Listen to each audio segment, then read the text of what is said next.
Magandang gabi po sa inyo lahat mga minamahal kong mga kababayan. Ah, sa gabi pong ito, mga minamahal kong mga kababayan ay pag-uusapan po natin ito pong nangyayari po ngayon dito po kay Harry Roque. No? Na kung saan po mga minamahal kong mga kababayan ay tila nag-aala kibuloy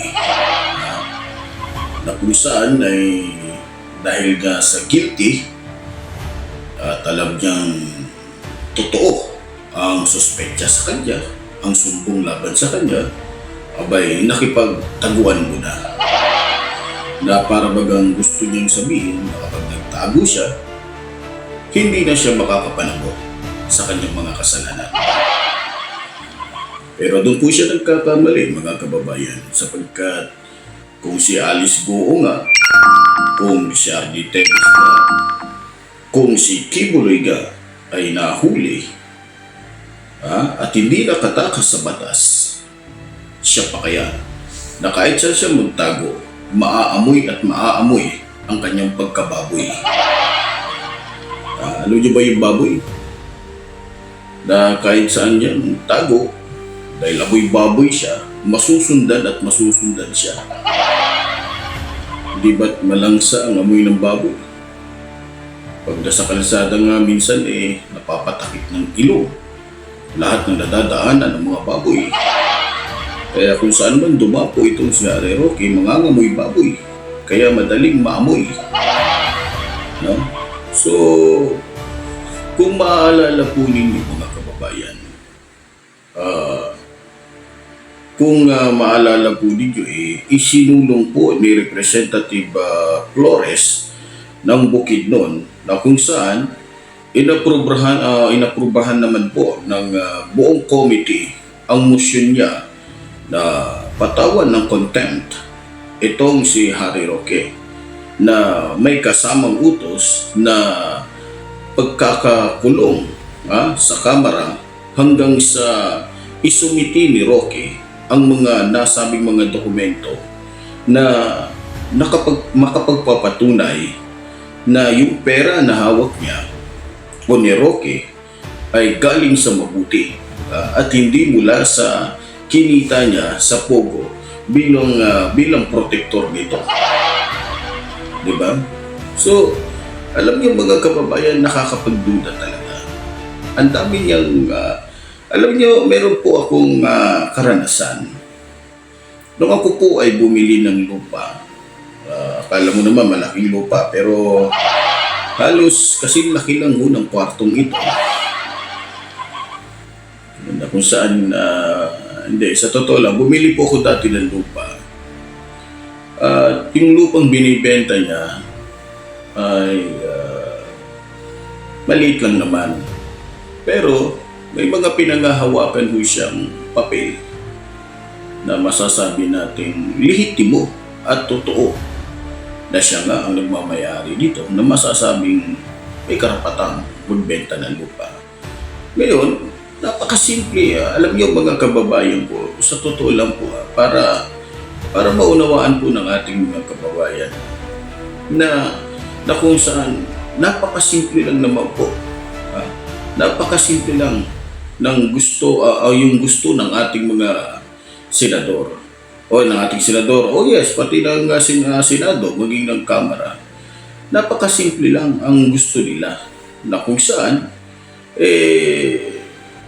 ilahad lang, ipakita lang ni Harry Roque yung kanyang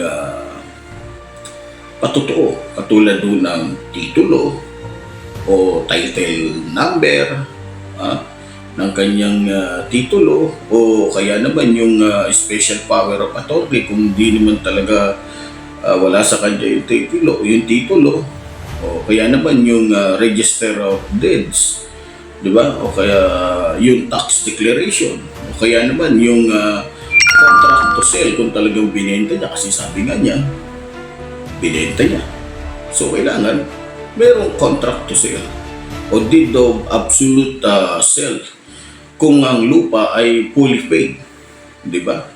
O ano pa, dapat yung ibibigay niya rin at susumitin yung papel doon sa kamara, dapat nakanotaryo. Ang problema, kung siya lang ang nagnotaryo, di ba? O, dapat nakalagay doon yung nakalagay sa deed of absolute sale ang pangalan ng seller at pangalan ng buyer para malaman, masundan, di ba? O pati yung tamang title number at technical description ng lupa. Ha? O dapat yan yung yan yung makita na dapat isumit ni Harry Roque. Di ba? Ang problema kasi baka kasi pag gumawa siya ng titulo tapos peke, malalaman pa rin. Lalo siyang sasabi. So madadagdagan yung kanyang lalong mapapamukha sa taong bayan na sinungaling. No? Parang Alice Gola. At pangalawa, siyempre sinabi nga niya may bumili o dapat mayroong contract to sell. O kaya yung tinatawag na deed of absolute sale. Di ba? So ang problema, kung gagawa siya ng ganung dokumento, tanungin ko sino yung bumili at maimbestigahan ito, baka magka-leche-leche rin. Lalo siyang maiipit. Kaya nakikita ko na parang isa sa pinakamagandang naisip ni Roque na magtago na lang. Tumakas na lang. Dahil wala siyang maisumiting mga papeles katulad nga ng mga nabanggit ko. Baka wala siyang register of deeds, wala siyang tax declaration, baka wala rin siyang maibigay na deed of absolute sale na kung saan yan po ay natural na hinahawakan ng mga nagbibenta ng mga lupa. Napakasimple. Kung totoo ang sinasabi ni Roque, napakasimple. Mga kababayan, ito yung pinagbentahan. Wala yung pinagkaiba sa bumili ka ng isang sasakyan na may ORCR. Diba? Siyempre, kaya gusto ni Roque na tumakas na lang dahil alam niya na kapag tinuro niya, sinabi niya kung sino yung nagbenta o sino yung pinagbentahan niya, tatanungin niyo, hahanapin ngayon yun. Diba? Ngayon, yung pagkagumawa naman siya ng kumuha siya ng tao na kunyari ay yun ang bumili ng lupa niya at imbestigahan yung buhay nito kung ito ba talaga yung negosyante, ito ba may kapasidad. Baka mamaya, kumuha lang siya ng tao, may bisikleta, hindi makabili. So magiging kaduda-duda. So mahuhulog na mas mahuhuli siya. Kaya alam niyo, sa totoo lang kung talagang totoo to, mahaharap niya yung buyer. At magiging yung buyer, kapag totoong may bumili nga sa kanya, pati yung buyer, may kopya ng titulo niya. O nandoon na yung kumbaga nailipat na sa pangalan ng Tapos may papakita din yung dati. Bago nailipat doon yung tinatawag na Register of Deeds bilang buyer. Di ba? O dapat kung ikaw ay totoong bumili kay Roque ng lupa niya, dapat nakapangalan yung titulo kay Roque. Meron yan yung original na yung pinagbilhan, tsaka yung bago na ililipat na, di ba? Dapat si Roque yung nakapangalan. Ang problema nga, baka hindi naman talaga totoo, kaya ganoon. Di ba? Dapat, meron ding yun tayo, sinasabi natin, kung meron si Harry Roque na deed of absolute sale, dapat meron ding yung execute ng tinatawag na meron din yung bumili. Dapat pareho silang mayroon. Dapat magkatugma yun. Ang problema, dahil wala naman talagang lupang ibinenta, wala naman talagang buyer, wala naman talagang titulo. So, ang ginawa ko ni Roque ay nagtago-taguan na lang. Yun ang pinakamainam na maganda niyang gawin. Kasi mahirap humanap ngayon ng taong kasing kasinungaling nila. Mahirap kasing kumuha ngayon ng tao na kasing tuso niya. Dapat yung kukunin niyang tao, yung kukunin niyang magpapanggap na kunyari yun ang buyer niya, yun ang bumili sa kanya, dapat kasing sinungaling niya, dapat kasing baboy din niya, dapat kasing kumbaga yung utak ba ng pagiging isang tulongges, di ba? O kaya naman yung pagiging tuso, dapat gano'n. O hindi naman pwedeng si Morales yung kunin niya dahil katakataka naman yun. Diba? Mahirap kung si Morales ang kukunin niya. Mukhang mapagkahalata na sila yan. Diba? Mapagkahalata na sila pagka si Morales ang kinuha niya. So, alam niyo, mga minamahal ko, mga kababayan, nakakalungkot. Kasi sa tuwing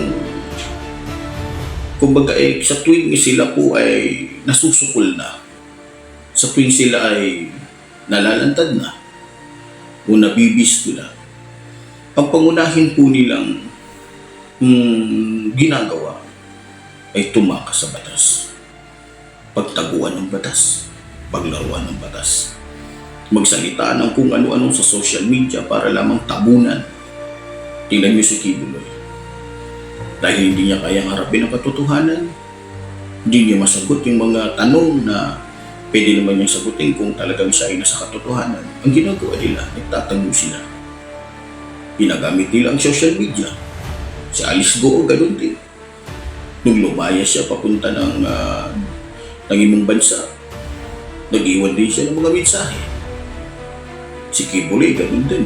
Nung nagtatago siya, ginamit niya ang social media para lumabas na mali ang gobyerno, mali ang ginagawa nilang pag-iimbestiga sa kanila. So dito mga kababayan, masasabi talaga natin na yung mga taong guilty ay pag walang nilalabas na mga ebidensya, walang mailabas na katotohanan, pagtatago ang solusyon nila. Pagtakas, pakikipaglaro, pagyurak sa hustisya, o pagtapak sa karapatan ng husgado. No? Alam niyo mga kababayan ko, nakakalungkot lang. No? So sa nakikita ko talaga ngayon, mukhang nawawalan na ng pag-asa lalo itong si Bato. Kasi balita ko, itong si Harry Roque daw ang kinuha na ni Bato de la Rosa na abogado. Kaugnay nga sa kinakaharap ni Bato de la Rosa sa International Criminal Court o ICC, na kung saan ay may kaso na siya. Ang problema, yung abogado niya may kaso na rin.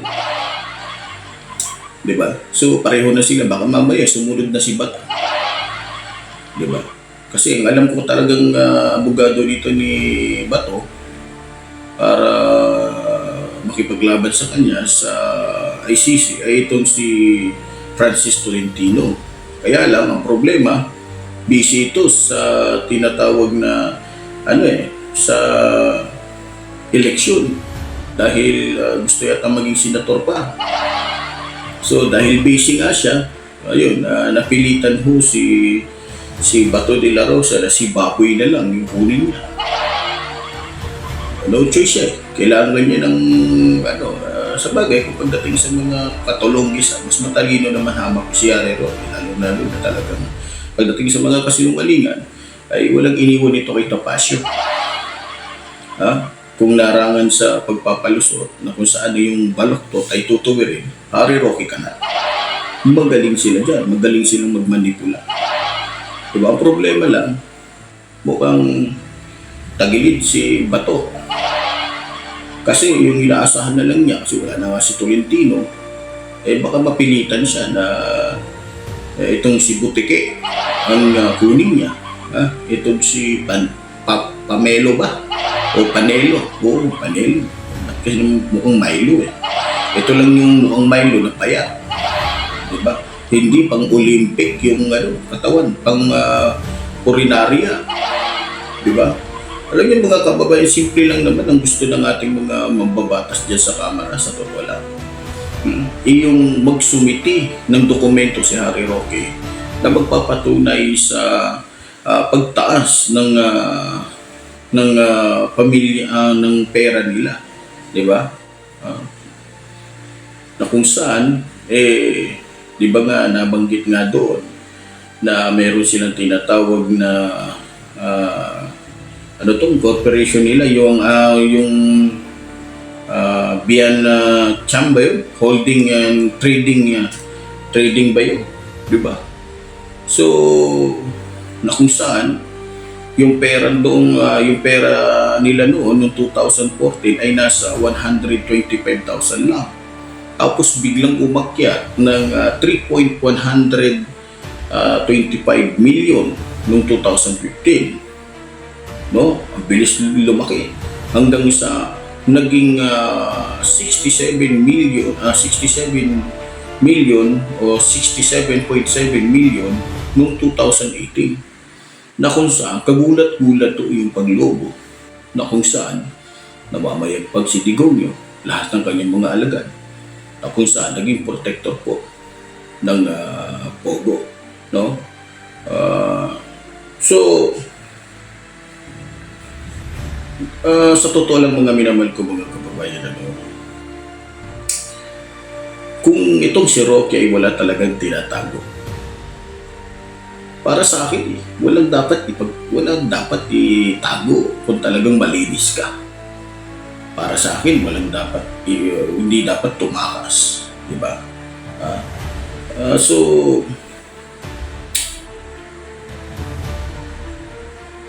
sa totoo lang mga kababayan, nakakalungkot dahil pinaglalaroan na lang talaga ng mga kalaban natin yung mga hustisya.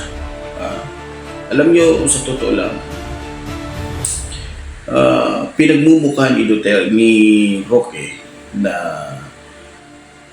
kaya siya ginaganyan dahil siya daw ay malapit kay Rodrigo Roa Duterte. Yun naman ang nila, pati si Kibuloy, ganun din. Si Alice Go, ganun din. Si Goa Pig.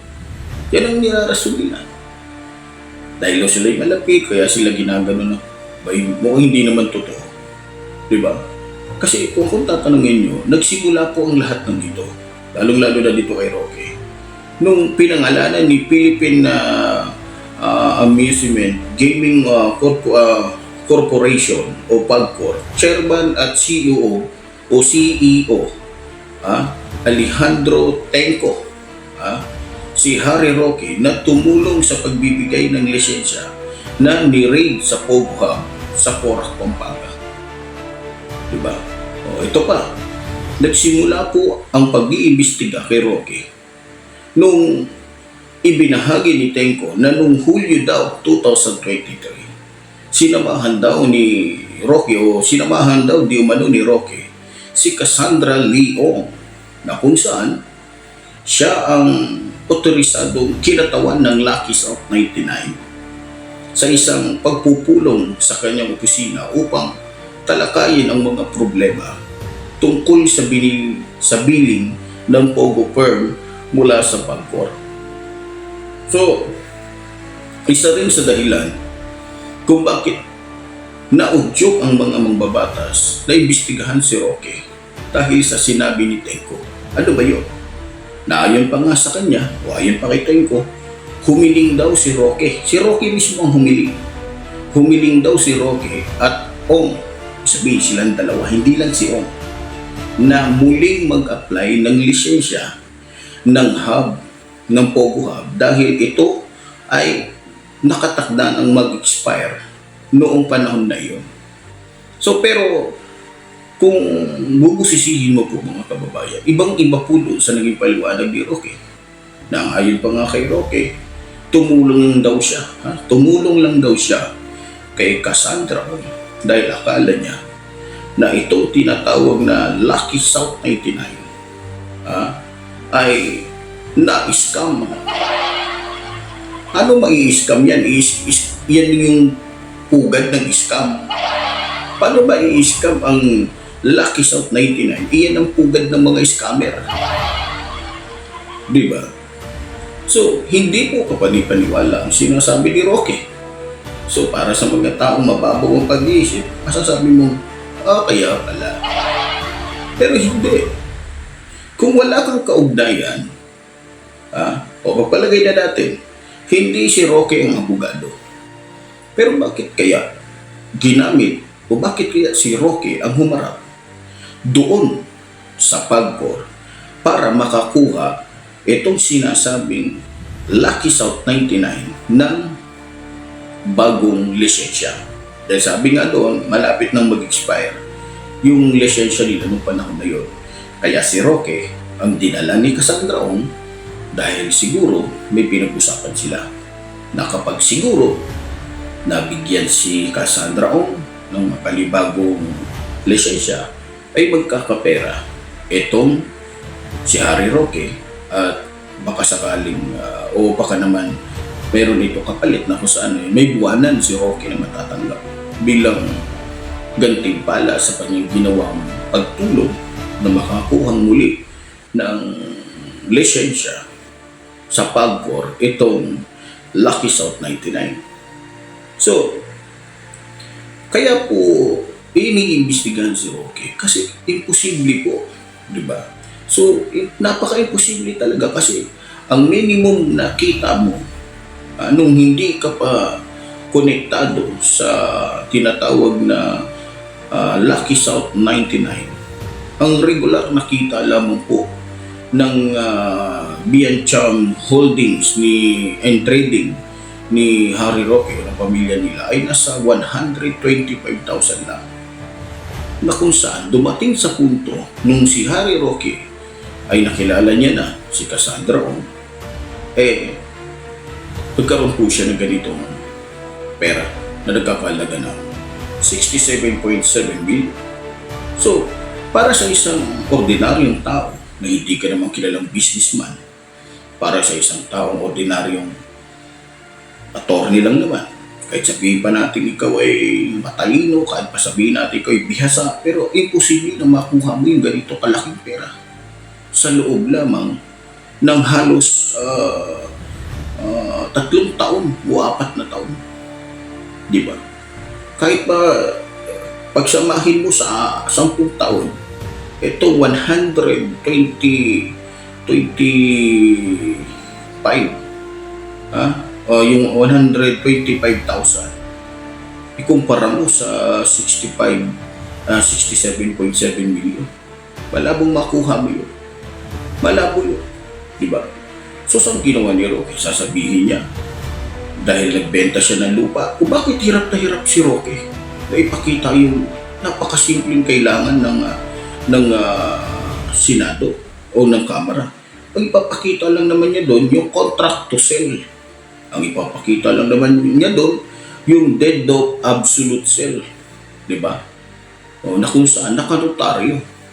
At ang ipapakita lang niya doon at sasabihin niya doon kung sinong tao yung pinagbilan niya. Diba? So, ginagawa na lamang kung dahilan ni Roque yung mga sinasabi niya para po paniwalaan siya ng taong bayan.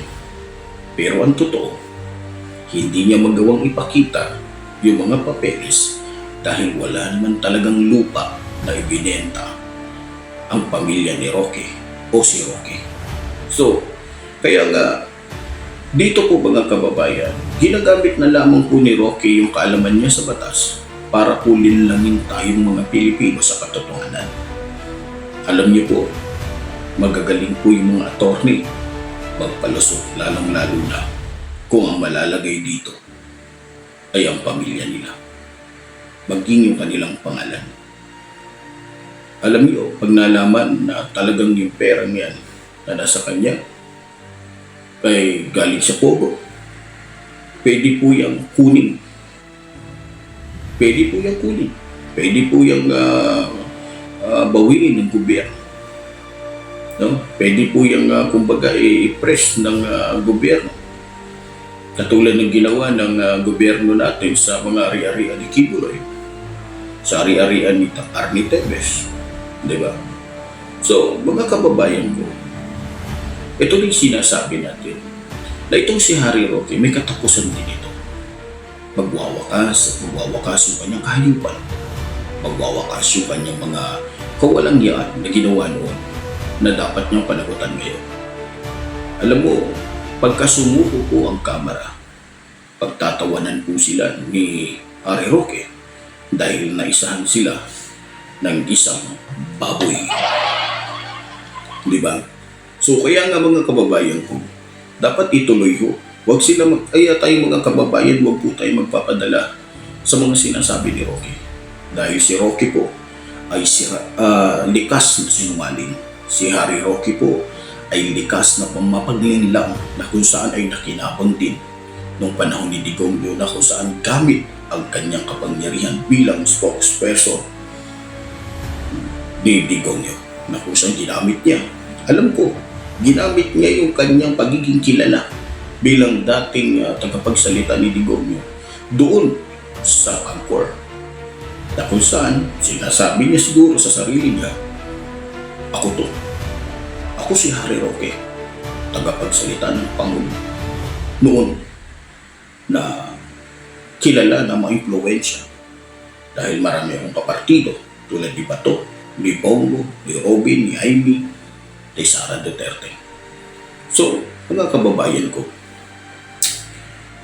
sana lang huwag magpadaig ang ating mga magbabatas dyan sa Kamara. Kung paano pinanabot ninyo si Alice Go, kung paano pinanabot ninyo si Cassandra Ong, paano pinanagot ninyo si Kibuloy, maging si Tevez. Sana itong baboy na ito ay mapanabot ko rin sa kanyang mga kasalanan. Nang sa ganyan, maniwala ang taong bayan na ang batas sa panahon ni Marcos ay walang sinisino. Mahirap ka man o mayaman, ang batas ay para sa lahat. Mga kababayan ko, at syempre bago po tayo magtapos, nananawagan ako kay Harry Roque na kung pwede pare, umuwi ka na, lumantad ka na. Kasi kung wala kang tinatago, huwag mong gawing dahilan yung sa pamilya na para nga malinis nyo, ito nga yung pagkakataon ninyo. Diba? Ito na yung pagkakataon ninyo na malinis ninyo ang pangalan ninyo. Kung talagang wala kayong tinatago, bakit? Diba? Bakit ka nahihiyang ipakita yung papel? Para malaman kung sino yung bumili at kung kailan mo ito pinagbili. Yun lang naman. Para ma-verify. Alam mo, pag pinakita mo yan, Harry Roque, tapos na. Wala nang ibang usapan pa. Wala nang ibang ano pa. Kasi yun ang makapagpapatunay na kung anumang pera meron pa, yun ay hindi galing sa pogo. Pero hanggat nagsasalita ka lang, gumagawa ka lang ng mga chismis mo, gumagawa ka lang ng mga dahilan mo, ay hindi yan kapanipaliwala. Maging sa korte. Kaya huwag mong gagamitin yung korte, hindi porket abogado ka. Lilinlangin mo ang taong bayan. Hindi ka kakampihan ng korte. Kasi pati ang korte hahanapin din sa iyo yan. Tignan niyo si Kibuloy. Sabi niya sa korte lang daw siya haharap. Kaya hindi siya sumuko. Ngayon, nahiharap na siya sa korte. Ang dami niyang dahilan. Gusto niya hospital arrest doon sa Davao dahil nga ang plano niya tumakas. Gamit yung kanyang mga para iligtas siya ng sinasabing angels of death. Yeah. Di ba? So, ito yung makikita natin ngayon. Pag nahuli itong si Harry Roque, sigurado, mga kababayan ko, malupit po yung kahilingan kahilingan po ng congressman natin na si Representative Flores ng Bukidnon. Hindi pwedeng palabasin si Roque hanggat hindi niya nilalabas yung mga papel na hinihingi sa kanya. So, dapat dito kay Harry Roque, huwag ka talagang lumantad. Kasi, pag lumantad ka, nahuli ka, wala lahat ng mga pinagpaguran mo galing sa kasamaan. Mawawala lahat ng mga kinita mo sa pogo. Diba? So, kawawa ang pamilya mo na nagtamasa nito na kung saan yung perang hawak-hawak ninyo, perang nasa inyo ay galing sa kasamaan. Galing sa mga Chino na namamayagpag sa bansang ito sa paggawa ng samot-saring mga kalokohan, kasamaan. Pero ganun pa man, Harry Roque, sabi ko nga, kung ka man naroroon ngayon na hulungan ng mga baboy, lumantad ka na. Kasi importante masabi mo ang katotohanan. Kung meron kang katotohanan dala. Ang problema, likas kang sinungaling, kaya alam ko lahat ng sasabihin mo, puro kasinungalingan. Diba? O doon po sa mga kababayan natin, bago pala tayo magtapos, i-explain ko lang po sa inyo. Ako po ay hindi makapag-live. Kaya sa mga kababayan natin na nagtatanong bakit hindi daw ako nakakapag-live, wala akong magagawa, hindi ako makapag-live Nagtataka nga ako bakit hindi ako nakakapag-live, wala naman akong violation. Yun lang ang pinagtatakaan ko. Hindi kaya dahil doon sa nag-request ako na makuha ko na yung aking YouTube button, yung silver button natin sa YouTube. Sana makuha nga natin. No? Pero gano'n pa man mga pinamahal kong mga kababayan. Sa araw-araw po nagagawin ng Diyos. Sa mga kababayan natin, pakishare na lang po. Kasi baka hindi alam ng ating mga kababayan na tayo po ay nagla-live lagi. Makakala nila hindi na tayo doon po sa mga kababayan natin naghihintay sa akin na mag-live ako. Wala po muna tayong live. Puro po tayong mga upload. Kasi hindi po makapasok ang lingkod. Pero ganun ba mga pinapal ko mga kababayan? Muli po, tulad po ng sinasabi ng lingkod. Mabuhay po ang ating ilang bayan. Mabuhay po ang nagpapala sa ating nawain. Maraming salamat po.